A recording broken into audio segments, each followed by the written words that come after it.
Hanoï, le carrefour de l'ancienne rue Paul Bert et du Petit Lac, à l'heure de la sortie d'usine. Pas une seule voiture, mais beaucoup de vélos sur lesquels se déplace lentement, machinalement la foule des travailleurs, dans une régularité impressionnante.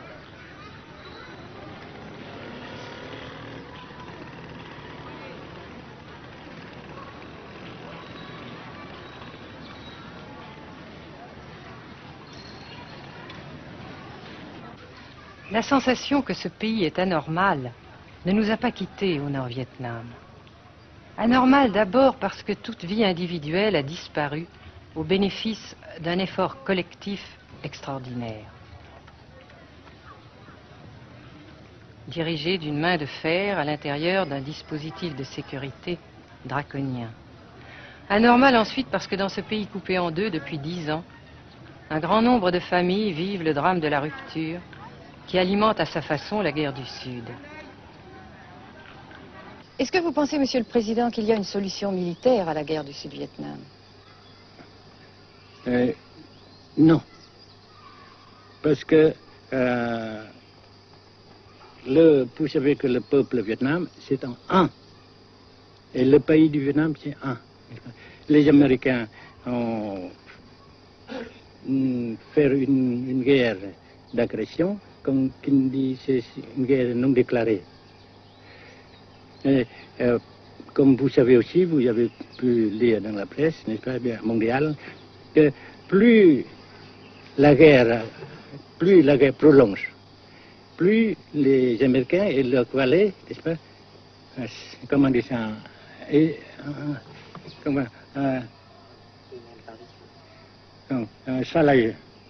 s'enliser, et plus ils supportent des échecs, comme vous savez récemment, n'est-ce pas? Par conséquent, la guerre ne peut pas durer éternellement. Et je suis très heureux que les politiciens haut placés français ont reconnu cela. Vous pensez que le général de Gaulle pourrait en quelque sorte, à un certain moment, arbitrer le conflit? Arbitrer, qu'est-ce que vous comprenez par le mot arbitraire? Nous ne sommes pas des équipes de football. Mais au-delà des accords de Genève, si je ne me trompe, une idée du général de Gaulle est la neutralisation de tout le sud-est asiatique. Est-ce que c'est une idée qui vous semble intéressante? Comme j'ai déjà dit quelquefois, c'est une idée intéressante. Mais ça dépend encore une fois de la volonté de ces peuples et la manière comment on procède à réaliser. C'est une grande question, n'est-ce pas?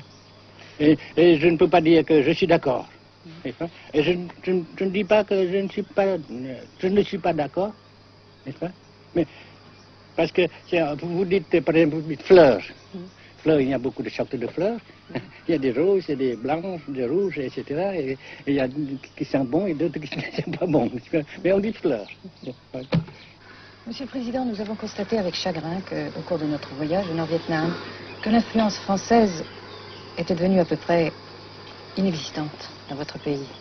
Les moins de 25 ans ne comprennent plus du tout le français. Et je me demande si, à votre idée, des rapports peuvent se rétablir tels que la France continue à jouer une sorte de rôle culturel ici. Avec la France, surtout, et avec tous les autres pays. Nous voulons avoir une coopération amicale, culturelle, économique, etc. Mais je suis sûr que vous ne voulez pas avoir, n'est-ce pas, que la France ait l'influence qu'elle avait avant. C'est une autre chose. Naturellement, c'est une autre époque. Mais coopération culturelle, économique, qu'est-ce qu'il y a encore, sportive par exemple, oui. etc., n'est-ce pas, nous le désirons. Si la guerre se cristallise au sud et se poursuit encore pendant quelques années, pensez-vous que l'avenir économique du Nord-Vietnam soit viable? Je suis sûr que c'est non seulement viable, mais ça progresse. Parce que vous avez vu vous-même, vous avez constaté vous-même qu'ici, nous travaillons beaucoup, notre peuple travaille beaucoup, avec abnégation, n'est-ce pas, et avec dévouement, avec enthousiasme. Et d'un côté, nous travaillons pour, comment dirais-je, pour, principalement, n'est-ce pas, de nos propres forces, et aussi nous avons, n'est-ce pas, l'aide fraternelle des pays socialistes, n'est-ce pas. Alors, nous, jusqu'ici et après cela, n'est-ce pas, nous avons déjà réalisé des progrès. Pas très comme nous voulons, mais nous avons réalisé des progrès. Et dans l'avenir, nous progressons de même. Mais vous mentionnez là l'aide des pays socialistes. Est-ce que cette aide ne s'est pas trouvée légèrement compromise à la suite du conflit idéologique entre la Russie et la Chine? Non, parce que ces questions, n'est-ce pas, différences idéologiques entre nos différents partis frères, c'est nos affaires intérieures. Ça passera. Et l'unité, ça se fera. Mais l'aide fraternelle continue et continuera. Et c'est très précieux pour nous. Bien sûr. Mais certains ont l'impression chez nous, Monsieur le Président, que le Nord-Vietnam se trouve actuellement assez isolé, asphyxié même, et que politiquement, il pourra difficilement éviter de devenir une sorte de satellite de la Chine. Qu'est-ce qu'on peut répondre à cela? Jamais.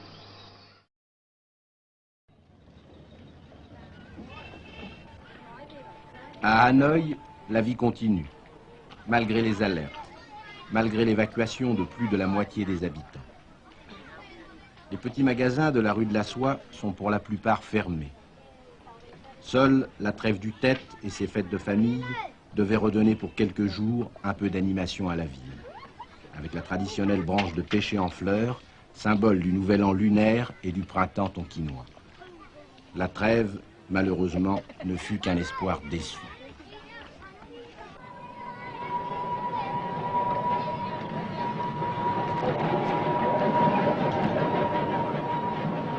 Dans les rues, de grands panneaux de propagande donnent les informations de guerre, les statistiques officielles et quotidiennes des pertes américaines.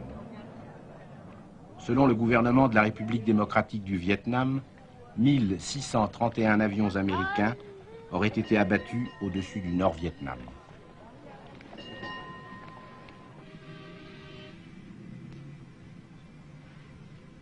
Le Grand Pont d'Oumer, construction métallique de 2 km de long à la sortie nord-est de Hanoï, assure toujours la traversée du fleuve Rouge. Sa sauvegarde est capitale.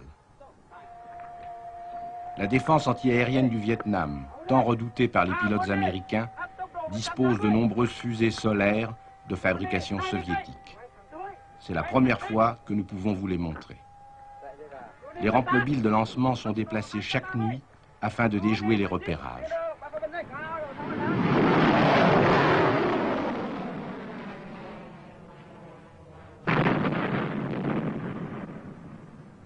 Selon les milieux officiels de Hanoï, 54 avions de l'US Air Force auraient été abattus en 1966 par la seule défense antiaérienne de la capitale.